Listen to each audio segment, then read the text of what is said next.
Konaseema Antarvedi Romberg వద్ద ఘోర road ప్రమాదం జరిగింది. ఇక శ్రీ చైతన్య స్కూల్ బస్సు కొబ్బరి చెట్టును ఢీకొట్టింది. ఈ ప్రమాదంలో పలువురు విద్యార్థులకు గాయాలవ్వగా వారిని ఆసుపత్రికి తరలించారు.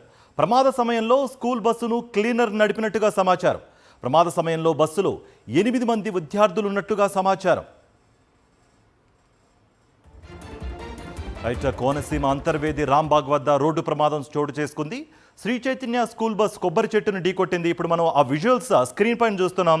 ఇక స్కూల్ బస్సు ఉన్న ఆ ఫ్రంట్ పార్ట్ ఏదైతే నుజ్జు అయిపోయిన సిచ్యువేషన్స్ అయితే కనిపిస్తున్నాయి. ఈ ప్రమాదంలో పలువురు విద్యార్థులకు కూడా గాయాలైనట్టుగా సమాచారం అందుతోంది. ప్రమాద సమయంలో స్కూల్ బస్సును క్లీనర్ నడిపినట్టుగా కూడా సమాచారం అందుతోంది. ప్రమాద సమయంలో ఆ బస్సులో 8 మంది విద్యార్థులు ఉన్నారు.